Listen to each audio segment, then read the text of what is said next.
A gente, esse mês, está falando sobre isso aqui, ó. Urgência. Urgente. Tic-tac. O tempo está passando. As coisas são urgentes. Há algumas coisas que são urgentes. E na semana passada a gente falou da urgência da plantação de igreja, ou da urgência de pessoas conhecerem a Jesus, ou da urgência de nós seguirmos Jesus no que Ele está fazendo no mundo. Essa foi a urgência da semana passada. E é interessante que a gente use esse termo, plantação de igrejas, para o nascimento de uma igreja em algum lugar. Né? Isso significa dizer que a igreja é o que de fato é, um organismo vivo, uma planta, uma árvore plantada em algum lugar. E todos os organismos vivos, eles têm um ciclo.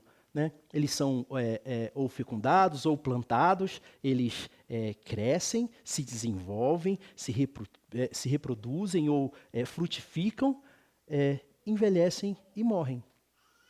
Isso também acontece com uma comunidade de fé. Isso também acontece com uma igreja. E é muito esquisito pensar nisso, né? Porque pensar, puxa vida, Rodrigo, você está dizendo que essa igreja aqui em algum momento vai morrer? Eu queria não dizer isso. E eu espero que isso não aconteça. Mas existe uma possibilidade disso acontecer. É eterno, é só Jesus Cristo. E aqueles que Ele encontra para viver com Ele na eternidade. Né? A gente vai passar, ainda que seja com a volta de Jesus. Essa comunidade local aqui vai passar. Mas igrejas morrem, sim, igrejas morrem, né? Porque assim como outros organismos vivos, precisam se alimentar adequadamente. Então, o que a gente pensa quando alguém está preocupado com a sua saúde, com a sua longevidade? Essa pessoa vai cuidar da alimentação, essa pessoa vai cuidar de fazer exercícios físicos, vai cuidar de ter uma alimentação adequada, e a ideia é que, fazendo assim, a gente vai viver um cadinho mais. Da mesma forma, uma árvore, quando ela é plantada, por exemplo, na sombra de outra árvore ou numa sombra, sem pegar sol, a possibilidade de crescimento dela é diminuída. Por quê? Porque a árvore ela precisa do sol para crescer. Se ela é plantada num solo, num terreno que não é tão fértil assim, que não a alimenta direito, que não a supre de nutrientes adequados, ela também ou não cresce, ou morre, ou cresce e frutifica pouco, os frutos são ruins, e por aí vai. Por isso que o Brasil, né, é dito que é tão abençoado. Né? Em se plantando, como diz, tudo dá, graças a Deus. Assim são os organismos. E uma igreja também carece de se alimentar adequadamente. E se alimentando adequadamente, terá a sua vida prolongada, continuada. Né? A gente pensa assim, puxa vida, Rodrigo, a gente está falando você está falando de igreja, né? E o que é então uma igreja que tem saúde, uma igreja que evidencia que tem vida, que mostra a vida? E aí eu queria chamar vocês para pensar sobre isso. Quais são as características de quando a gente olha para uma igreja e a gente fala assim, nossa, essa igreja é massa, ou deve ser maneira demais? Quais são as características? Eu vou dizer uma para vocês que é um pouco diferente, por exemplo. Eu conheço uma igreja que me parece ser muito legal, é lá de Indaiatuba, o nome dela é Red, Igreja Red. Eu nunca fui a um culto daquela igreja, mas o Instagram deles é massa demais, gente. É muito maneiro. Aí eu olho para aquele Instagram, as fotos, o jeito que eles postam, as coisas que eles fazem, o conteúdo que eles disponibilizam. E aí sabe o que eu comecei a fazer? O que a gente começou a fazer? A gente começou a imitar eles, fazer muito parecido com o que eles fazem. E é legal porque eles disponibilizam o conteúdo deles para isso. Né? Eles de verdade querem que igrejas menores, que não têm a equipe de criação que eles têm o head criativos, né? Usem o material deles. Né? E a gente nem está usando o material, a gente só está imitando o jeito que eles tiram as fotos e postam as coisas. Mas, por exemplo, a gente considera que uma igreja é muito legal pelas fotos do Instagram. Aconteceu comigo. E, de fato, me parece uma igreja muito saudável mesmo, né? Tentei conhecer o pastor com pregações e por aí vai. Esteve, acho que há 1 ou 2 anos no CTPI, o pastor Tiago Matos, de lá. A gente olha, por exemplo, para uma igreja e se ela tem um templo muito legal, grande, a gente olha e fala assim, puxa, essa igreja deve ser legal. É uma igreja grande, tem muitas pessoas. A gente considera que essa igreja com muitas pessoas, tem um poder aquisitivo, um capital muito legal para se sustentar e oferecer para os membros dela alguns serviços e algumas coisas que outras igrejas talvez não tenham, né? Então, igrejas bem grandes mesmo, elas conseguem ter o templo principal, um segundo templo para os adolescentes e, imagina adolescentes, o segundo templo para os adolescentes fazerem culto, enquanto o culto no templo principal está acontecendo. Que tanto de coisa massa. Eu já congreguei numa igreja que o ministério infantil dessa igreja ainda né? Uma estrutura muito maneira. Você entra assim, aí você vai caminhando, entra nas salas, a sala, ela quando apaga a luz assim, parece que o céu, gente, tudo estreladinho, você olha e fala, pô, que maneiro isso. Aí você chega com o pai, fica imaginando o pai, né? Chega com o filho, ela fala, pô, que maneiro botar meu filho dentro desse lugar. Deixar meu filho aqui, né, numa estrutura tão legal, e a estrutura parece evidenciar para a gente que o cuidado é grande, porque se houve um cuidado com a estrutura, o cuidado também com as pessoinhas, as crianças, nós, é grande também, né?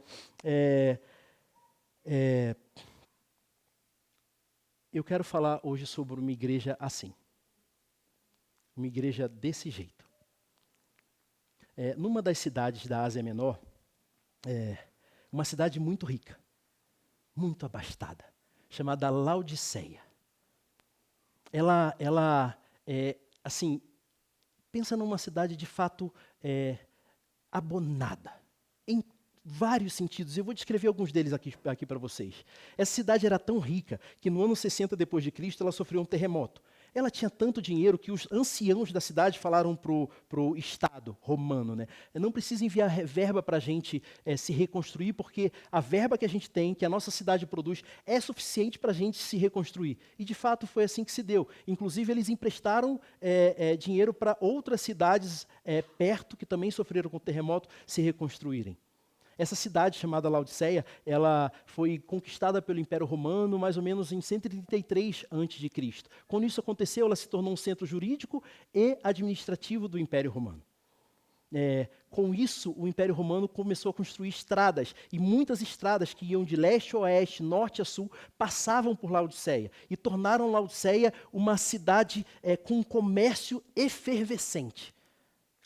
Ela tinha uma coisa que outras cidades não tinham e que a fazia muito conhecida. Ela tinha um comércio de uma indústria, e eu sei que indústria vai acontecer alguns séculos depois do primeiro século, né? Mas uma produção têxtil de roupas e tecidos que era muito famosa. Uma chamada lã negra fazia com que essa cidade fosse muito conhecida, porque a lã negra era muito cara. Ela era a Veneza, ela ditava, junto com Roma, a moda do império.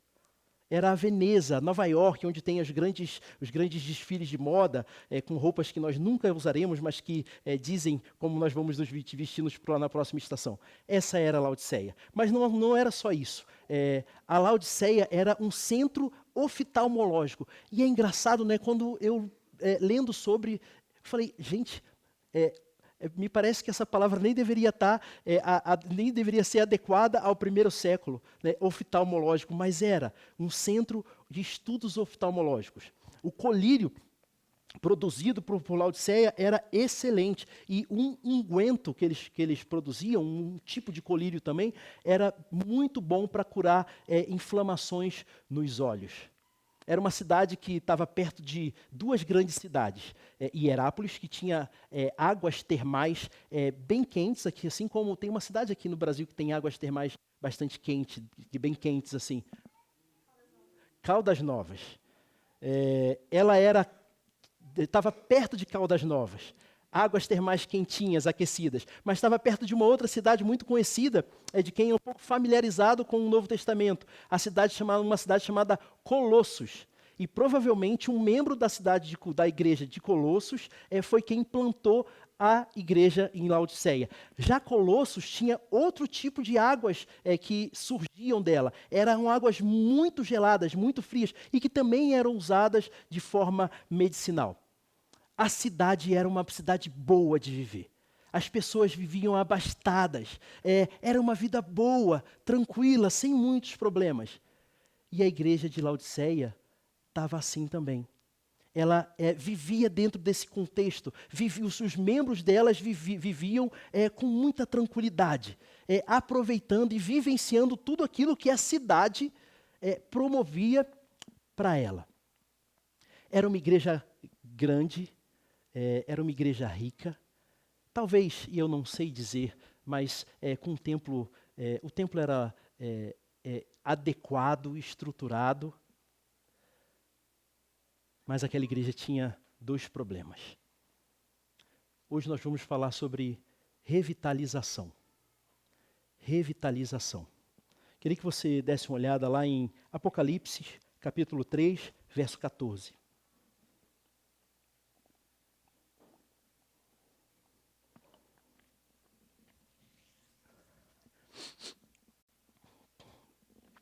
O livro de Apocalipse, ele inicia com uma visão que João tem. João foi exilado pelo imperador, mais ou menos nesse período aí, no 1º século, né? Ele foi exilado pelo imperador Domiciano numa ilha chamada Patmos. Ele queria calar a última voz dos apóstolos do cristianismo. Era o último apóstolo vivo. Né? E então João foi mandado para Patmos. E num domingo, né, se vocês lerem lá no 1º capítulo, né, no dia do Senhor, que era domingo, João ele estava orando, algo do tipo, e ele ouve uma voz como de uma grande trombeta. E ele se vira para ouvir essa voz, para ver quem estava falando, e percebe que quem estava falando era o próprio Senhor Jesus. E a luz e a claridade e a beleza do que ele viu, ele cai como morto. Ao que Jesus toca o ombro dele e fala: "Ei, João, tá tudo bem, sou eu." Né? Ele falou com outras palavras, tá, gente? Mas foi isso. Sou eu. Sou o seu amigo. Sou aquele no peito de quem você se reclinava. João abraçava Jesus assim, ó. Fica tranquilo, João. Escreve uma carta para cada uma das 7 igrejas que eu vou te falar. E aí João começa a escrever as palavras de Jesus para 7 igrejas. E a última dessas igrejas é essa, Laodiceia. O texto começa da seguinte forma: ao anjo da igreja em Laodiceia. E aí eu vou esclarecendo versículo por versículo, ou passagem por passagem, para ficar mais fácil da gente compreender. Quando ele fala aqui ao anjo da igreja, ele se refere a esse anjo. Imagina que quando eu era pequeno, eu lia isso aqui, eu falava: "Mano, a igreja tinha um anjo, que legal." Mas não é isso. É ao pastor da igreja, né? E ainda que se referisse diretamente ao pastor, era para a igreja toda. Ele continua: "Estas coisas diz," olha que interessante, "o Amém, a testemunha fiel e verdadeira, o princípio da criação de Deus." Jesus refere-se a si mesmo como um Amém, um termo usado no Antigo Testamento para se referir ao próprio Deus, o Deus do Amém. Ele é a testemunha fiel, o princípio de toda a criação. E aqui ele já começa a conversar com o coração da cidade e dos habitantes dessa cidade que compunham a igreja de Laodiceia. Vocês se orgulham daquilo que a cidade produz, da riqueza que tem, vocês se alegram com isso e se orgulham disso. Deixa eu dizer para vocês, esse orgulho é inadequado, porque todas as coisas foram criadas por mim e para mim. O relacionamento adequado com elas deveria ser a partir de um relacionamento comigo. O princípio da conversa de Jesus. Mas ele começa a falar diretamente à igreja. Verso 15. Igreja de Laodiceia, conheço as obras que você realiza, que você não é quente nem frio nem quente. Quem dera você fosse frio ou quente. Assim, porque você é morno e não é nem quente nem frio, estou a ponto de vomitá-lo da minha boca. Você diz: sou rico, estou bem de vida e não preciso de nada, mas você não sabe que é infeliz, miserável, pobre, cego e nu. Vamos orar?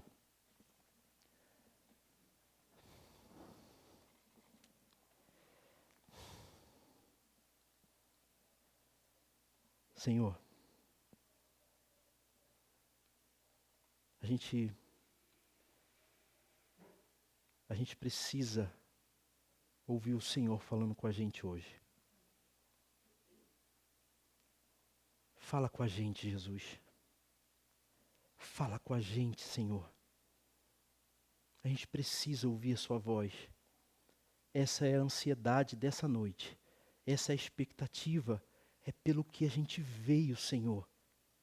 Abençoa a gente, falando aos nossos corações. A gente ora confiando nas suas mãos furadas. Amém.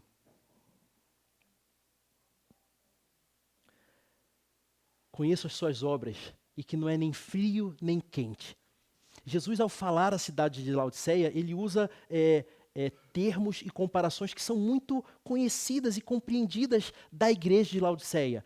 Você não é nem frio como as águas, quente como as águas que vêm de Hierápolis, nem mesmo você é frio como as águas que vêm de Colossos, mas você é morno. E como era essa água, as águas de fato de Laodiceia, até os dias de hoje, onde é a cidade, onde era a cidade, as águas são mornas mesmo. Elas têm um produto, na época tinha uma substância que é carbonato de cálcio, que tornava a água um pouco enjoativa também. E aí Jesus fala, olha, ao tomar você, o que dá em mim é ânsia de vômito, vontade de colocar você para fora. A cidade, a igreja em Laodiceia era uma igreja morna. Veja, não era uma igreja que tinha o coração ardendo, aquecido por Cristo, pela mensagem, pelo Evangelho. Menos ainda, era uma igreja que não conhecia, ou eram pessoas que não conheciam a Cristo e o Evangelho. Porque fossem com o coração ardendo, louvado seja o Senhor estaria alegre com eles. Tivessem um coração frio, que não conhecesse a Jesus, louvado seja o Senhor, eles poderiam conhecê-lo. Entretanto, terrível é a situação de Laodiceia. Por quê? Porque diz que sim, pensa que sim, afirma sobre si mesmo que sim, conhece a Jesus, segue a Jesus, caminha com Jesus, entretanto, não é verdade. A sua vida, a vida da cidade, a pregação que surgia, a palavra que surgia daquela igreja, a pregação do evangelho não tinha nada de evangelho de fato. A vida das pessoas da igreja de Laodiceia em nada desafiavam a cultura e a cidade em que elas estavam vivendo. 7 cartas foram escritas. Para 7 igrejas diferentes. 2 dessas igrejas são bastante repreendidas. Laodiceia e Pérgamo. Eu não lembro exatamente a Sardes. 5 dessas outras, 2 dessas igrejas são somente elogiadas. Filadélfia e a outra, Esmirna. Mas todas essas 5 igrejas que não recebem somente repreensão do Senhor,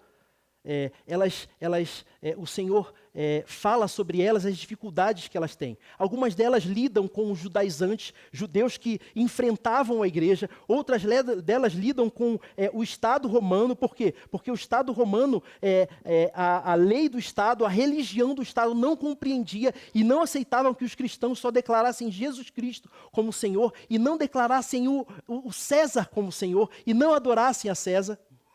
E elas enfrentavam perseguição e tribulação. Essas igrejas enfrentavam o adentrar de heresias dentro delas. Algumas igrejas, como Éfeso, tinham que testar apóstolos que diziam ser apóstolos e chegavam nela. E elas testavam e percebiam que não eram apóstolos coisa nenhuma e resistiam a esses apóstolos. Tudo isso descrito nas 7 cartas anteriores. Nada é dito sobre Laodiceia, sabe por quê? Porque a vida da igreja de Laodiceia não desafiava a cidade em que ela vivia. Na cidade de Laodiceia havia pelo menos, em torno de 7.500 judeus. Esses judeus, a mensagem do evangelho não incomodou, a pregação de Laodiceia não incomodava os judeus que ali moravam. Não dizia nada para eles, não os incomodava aquela religião que se dizia, uma religião que os cristãos eram também filhos de Abraão, tal como eles. Isso não os incomodava porque eles não eram desafiados. A religião do império não era desafiada pela pregação e vida de Laodiceia. Porque eles eram mornos. A vida deles, a compreensão deles de vida e de relação com Deus, fazia com que eles tivessem uma vida muito parecida com a vida das pessoas da cidade. Eles diziam que conheciam, seguiam e tinham se encontrado com Jesus Cristo de Nazaré. Mas do domingo em diante, o que eles conversavam com os amigos, os padrões éticos deles, o que norteava as ações e a agenda deles, nada dizia sobre o fato de que eles eram filhos de Deus. Caminhavam com Jesus ou tinham sido conquistados por Ele. A advertência é terrível. Você é morno e eu estou prestes a te vomitar. Jesus continua assim, verso 17. Você diz, segundo problema, você diz, sou rico, estou bem de vida e não preciso de nada. Mas você não sabe que é infeliz, sim, miserável, pobre, cego e nu. Uma vida cristã morna gera uma percepção inadequada sobre si mesmo. O que Jesus fala é que os de Laodiceia diziam sobre si mesmos: é uma boa igreja. É uma igreja abastada. A gente não tem os outros problemas que as outras cidades, as outras igrejas, a gente nem enfrenta aquelas tribulações e perseguições. Olha como nós somos abençoados. Olha, essa cidade, a gente está numa cidade fantástica. Nós nos vestimos bem, nós somos o padrão, a cidade modelo.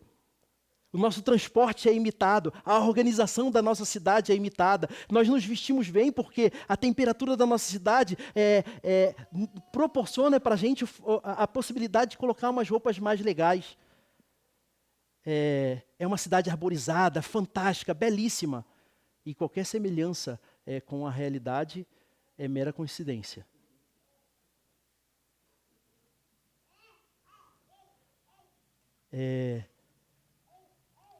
Ser morno faz com que a gente tenha uma percepção inadequada sobre nós mesmos. Sabe o que fazia com que Laodiceia, qual era o parâmetro pelo qual Laodiceia julgava a sua felicidade e riqueza? O parâmetro da cidade. Era a cidade quem dizia para ela o que era ser feliz.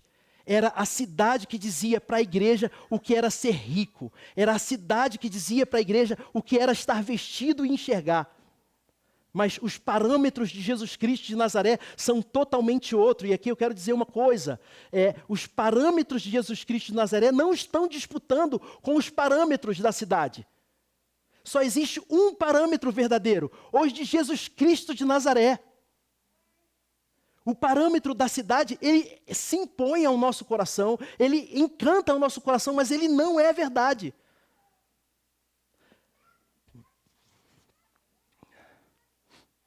O que Jesus diz a Esmirna é o seguinte: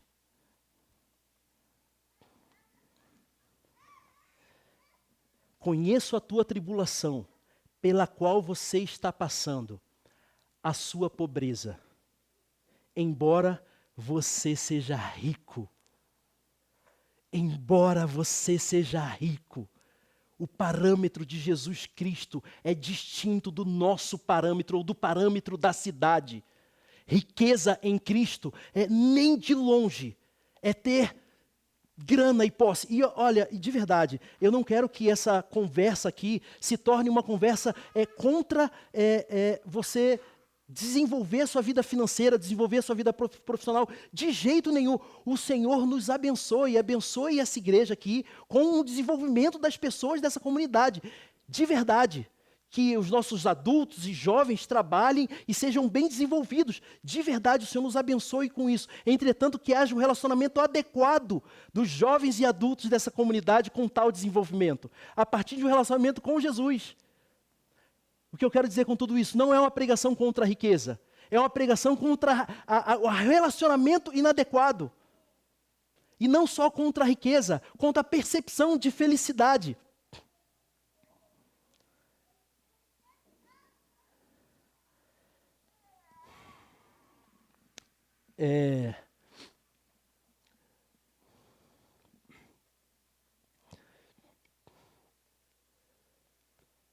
O parâmetro de Jesus é a verdade.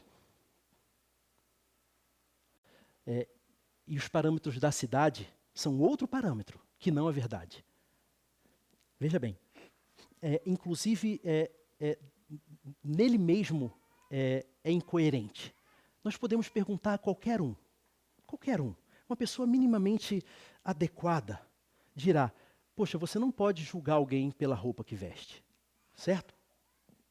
Ou qualquer um vai dizer, não, a gente não pode considerar alguém mais ou menos pelo carro que tem. Não, é muito errado você julgar alguém porque ele tem grana e mora, sei lá, no Batel. E considerar essa pessoa melhor e de um caráter melhor e de uma... Você não pode fazer isso. Entre numa loja de chinelo. Veja alguém entrar de terno ao seu lado e perceba o tratamento que você vai ter. Ainda que os parâmetros da cidade tentem ser parâmetros elevados, a vida da cidade é outra. Por quê? Porque considera aquilo que não é felicidade fonte de felicidade. E ainda que tente negar, não consegue. Essa é a verdade. Continua.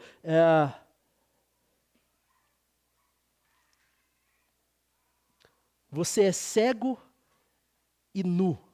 Cego, né? Ainda que você produza colírio, unguento, para oftalmologia, nenhuma dessas coisas consegue fazer você ver, Laodiceia, e você não percebe isso. Você é nu, as suas roupas não conseguem te vestir. Não conseguem esconder você e as suas vergonhas, Laodiceia.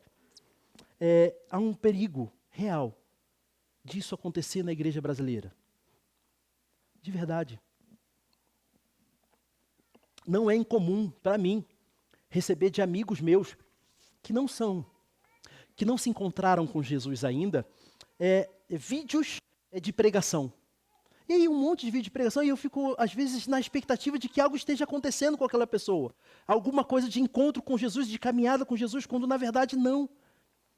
Não é incomum quando você rola o Instagram lá e você vai nos Reels, você vê algumas mensagens, e óbvio, eu como talvez tenha acessado algumas coisas desse tipo de conteúdo, eu recebo alguns Reels lá de mensagens de igrejas protestantes sendo reproduzidas lá. Essas mensagens elas estão em canais do Instagram, em páginas do Instagram que não são cristãs, reproduzidas por pessoas que não são cristãs. E por que isso acontece e tem acontecido cada vez mais progressivamente? Sabe por quê? Porque a fala de não poucas mensagens e pregações dos nossos dias não desafiam em nada a nossa cultura, não desafiam em nada a nossa cidade, não desafiam em nada a realidade dos nossos corações, que é idólatra e permanentemente procura felicidade e alegria nos padrões da cidade, não nos padrões de Cristo.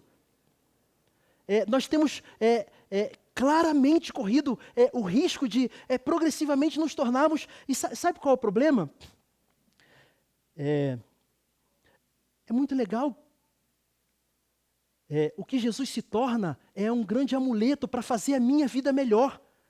Ora, eu tenho desejo de sucesso, eu tenho desejo de felicidade, eu tenho desejo de grandeza, eu tenho desejo de viver a minha vida com viagem, e para isso eu preciso conseguir algumas coisas. Se Jesus é algo que vai possibilitar que eu alcance essas coisas com mais facilidade, show de bola. Ele não desafia o fato de que eu espero alcançar no sucesso alegria. Ele não desafia, essas pregações não estão desafiando o meu coração. Não estão dizendo para o meu coração, ei, para de ouvir essas mentiras que o seu coração está dizendo para você. E quando a mensagem começa a deixar de desafiar o coração, é a evidência de uma igreja que está perigosamente se tornando uma igreja morna. Mas isso não fala só sobre a igreja de modo geral, isso fala sobre nós também. Isso fala sobre mim. Sobre mim. Isso fala sobre você. Isso fala sobre o fato de que uma pergunta deve ser feita. Quão aquecido é você quando você não está aqui domingo à noite? O que a sua vida diz sobre você nos dias entre os 2 domingos? O que fala sobre você, as conversas que você tem, a forma como você age no seu trabalho, as suas considerações éticas, o que fala sobre você, o jeito como você se relaciona com seus familiares, a sua esposa, os seus filhos.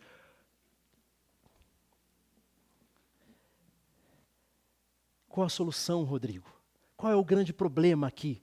Qual é o grande problema da igreja de Laodiceia? Qual é o problema real? O problema real está lá no verso 22, no verso 20. Eis que estou à porta e bato. Sabe qual é o problema dessa igreja? Sabe qual é o problema de uma igreja que está morrendo? Uma igreja que precisa urgentemente de revitalização. E aí precisa ficar evidente para a gente que todos precisamos diariamente de sermos revitalizados pelo Evangelho. Sabe qual era o problema da igreja de Laodiceia? Jesus Cristo estava fora dela.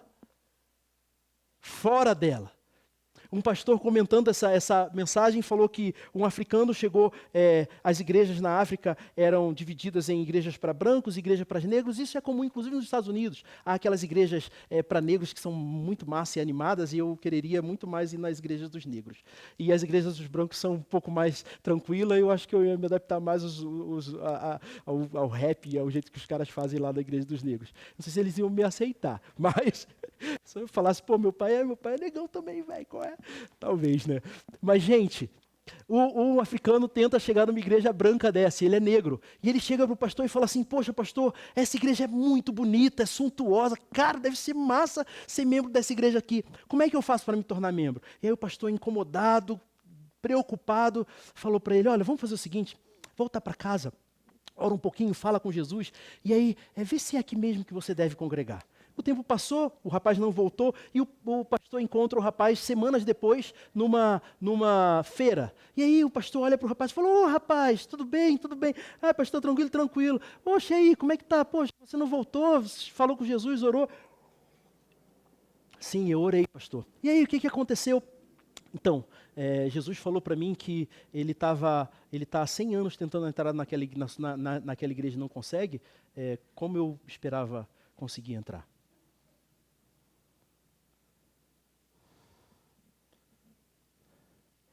O problema da igreja de Laodiceia é que Jesus estava à porta batendo. A morte de uma igreja começa quando Jesus deixa de ser aquilo que nutre a igreja, aquilo que dá vida a ela. Quando o evangelho, sabe qual é o trabalho de um plantador de igrejas que vai revitalizar uma igreja? Sabe qual é o primeiro e o trabalho mais urgente dele? Fazer com que o evangelho volte a ser a força motriz daquela igreja, a essência daquela igreja. Fazer com que o evangelho corra de novo nas veias daquela igreja. Fazer com que o evangelho permeie os músculos, os órgãos internos daquela igreja. Fazer com que o evangelho seja a pele dela com que ela sente, os ouvidos com que ela ouve, os olhos que ela vê. Fazer com que o evangelho seja o meio pelo qual ela lê o mundo e a vida. O cérebro dela e o coração dela seja totalmente permeado pelo evangelho. E por evangelho eu quero dizer pelo próprio Jesus Cristo. Ora, o evangelho é aquela grande notícia, e todos que passaram pela integração aqui ouviram falar sobre isso, que tem duas notícias dentro dela. Uma má notícia, e qual é a má notícia? Que todos nós somos moradores da cidade, que vivem distantes de Deus, a partir dos nossos próprios padrões de vida e de correção. Todos nós estamos separados de Deus e carecemos da glória de Deus. Todos nós fomos afastados da presença de Deus pelos nossos pecados. Essa é a má notícia do Evangelho. Nós precisamos de um Salvador para ser salvo. E qual é a boa notícia? A fantástica notícia de que Jesus entra na história da cidade. E há 2000 anos atrás ele nasceu, viveu e morreu. Um nascimento, vida e morte que nós não poderíamos viver. E assim apaziguou, pagou o preço que nós não poderíamos pagar a Deus. Esse é o Evangelho. O Evangelho é o próprio Jesus Cristo. E o que ele fez? É uma igreja revitalizada, uma igreja que tem vida. Pessoas que vivem a vida, a caminhada e relacionamento com Jesus, cheios de vida dele. São pessoas que são, essa expressão que vez por outra nós usamos aqui na comunidade, salvas todos os dias pelo Evangelho. Qual a solução então, Rodrigo? Jesus dá a solução, versículo 18. Aconselho você, igreja de Laodiceia, que compre de mim ouro refinado pelo fogo, para que você seja de fato rico. Compre vestes brancas para vestir, a fim de que você cubra as vergonhas de sua nudez.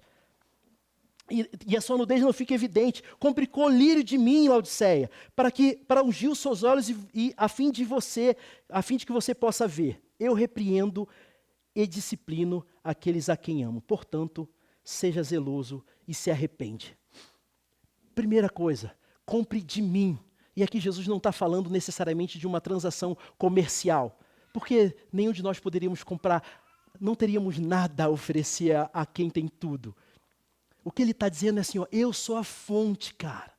Igreja de Laodiceia, é em mim que você vai descobrir alegria e felicidade. É em mim que você vai descobrir de fato riqueza, independente de quanto dinheiro você tem na conta bancária. É de mim, Laodiceia, que você vai ter, não vestes como as que você veste, mas o sangue que cobre as suas vergonhas. É de mim que você vai receber, Laodiceia, a unção do Espírito Santo para passar a ver a vida.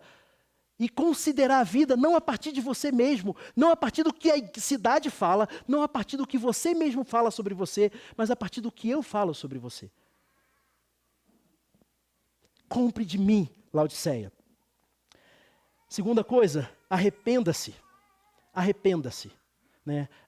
Na carta escrita a Éfeso, Jesus diz o seguinte: tenho, porém, contra você o seguinte: você abandonou o seu primeiro amor.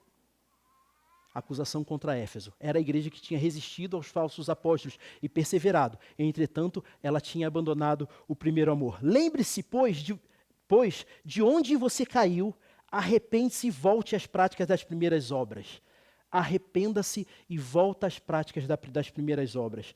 Segunda coisa, a primeira coisa e a mais essencial, só para ficar bem claro para a gente, é preciso que Jesus Cristo, o Evangelho, preencha o coração e a vontade para que seja uma vida revitalizada permanentemente, para que a igreja seja revitalizada de fato, que Jesus Cristo e o Evangelho sejam a fonte de vida dessa igreja, os desejos, as vontades dessa igreja sejam os desejos de Jesus Cristo. A segunda coisa, arrependimento.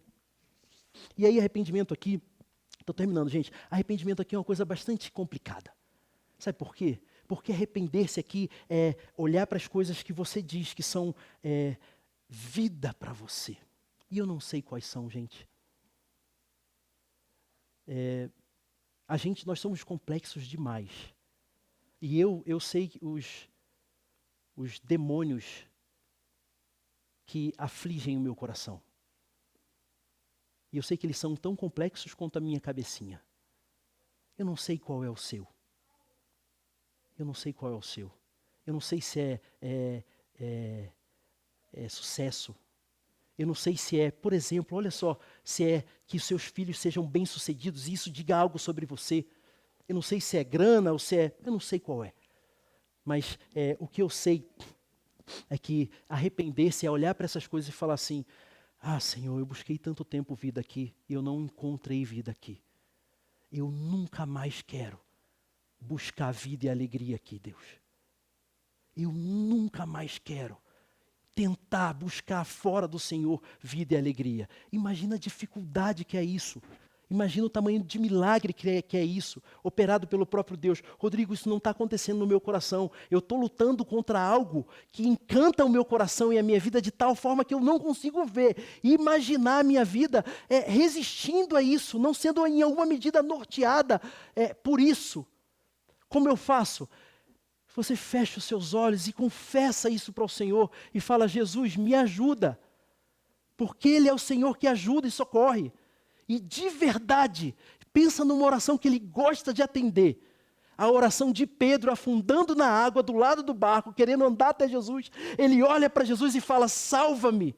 Essa é a oração que ele gosta de atender. Fala para ele: Senhor, me salva de mim mesmo. Por fim, volta às primeiras obras. A vida cristã, gente, é bem simples. É bem simples. Volta a ler a Escritura. Volta a orar. Volta a ter um tempo devocional de relação com Jesus. Volta para a relação com a comunidade de fé. Volta. Volta a fazer. Mas, Rodrigo, eu não tenho vontade. Aí é uma coisa um pouco forte. Mas, fora, as crianças nem estão aqui.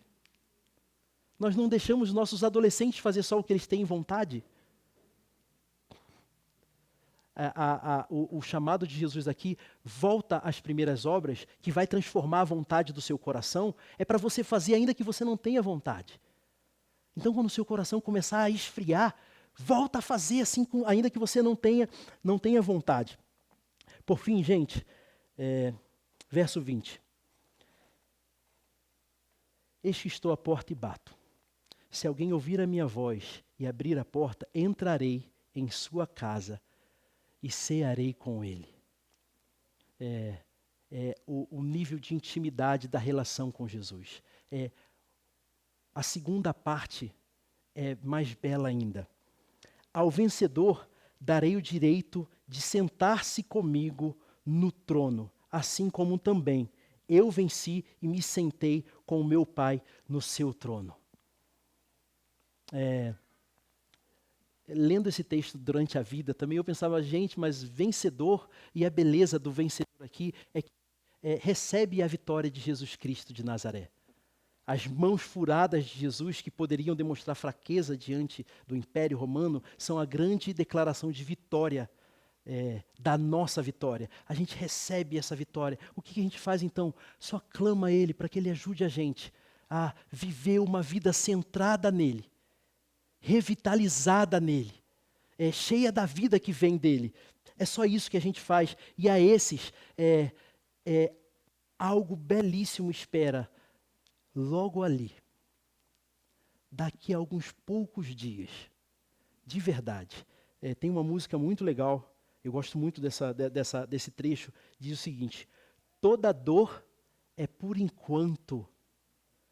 Toda dor é por enquanto. Ei, isso tudo aqui, de verdade, gente, vai passar bem rapidinho, mas não demora nada. As palavras do Jesus Cristo de Nazaré: a você, vencedor, eu darei o direito de sentar-se comigo no trono. Eu o chamarei para a vida de verdade, para a alegria de verdade, para a riqueza de verdade, para roupas de verdade, para a cidade de verdade, a cidade de Deus. Que o Senhor, de verdade, gente, que o Senhor cuide do nosso coração, porque a mornidão é espiritual e o engano sobre do nosso julgamento sobre nós mesmos são bem silenciosos. Bem silenciosos mesmo. É muito fácil a gente achar que a gente está rico e por isso Jesus está dizendo que a gente está bem com Ele. É muito fácil a gente achar que está saudável, ou que está feliz, ou que as coisas estão indo bem e Jesus está feliz com a gente por causa disso. Esses não são os parâmetros de Jesus. Que o Senhor cuide do nosso coração. Que o Senhor cuide do meu e do seu coração. Vamos orar. Jesus, o Senhor é fonte de vida. O Senhor é fonte de vida, Senhor. É do Senhor que vem vida de verdade. É verdade, Jesus, quando Pedro falou sobre o Senhor, só o Senhor tem as palavras de vida eterna. E a gente está aqui, Senhor, pedindo ao Senhor que o Senhor olhe para o nosso coração. Jesus, esse texto começa, o Senhor dizendo para a igreja: eu conheço as tuas obras. Se tem uma verdade sobre nós é que o Senhor conhece a gente, Senhor. É que o Senhor nos conhece e de verdade, Senhor, o Senhor conhece o Rodrigo e cada um que está aqui. Fala ao nosso coração. O clamor aqui dessa noite, Senhor, não nos deixa viver uma vida que não seja cheia de vida do Senhor. constantemente revitalizada pelo Senhor, nutrida pelo Senhor, vendo a vida como o Senhor vê, considerando a riqueza e felicidade, beleza, alegria, como o Senhor considera. Senhor, ajuda a gente, porque, de verdade, Senhor, a gente é muito facilmente enganado. E se os meus irmãos aqui não são tão diferentes de mim, eles lidam com essas tentações no coração deles, assim como eu lido todo santo dia. Por isso eu queria pedir ao Senhor, abençoa a gente, Senhor. Cuida do nosso coração e revela a cruz do Senhor todos os dias para a gente. Nos lembra o Evangelho do Senhor todos os dias. É o que a gente pede no seu nome mesmo. A gente ora em nome de Jesus. Amém.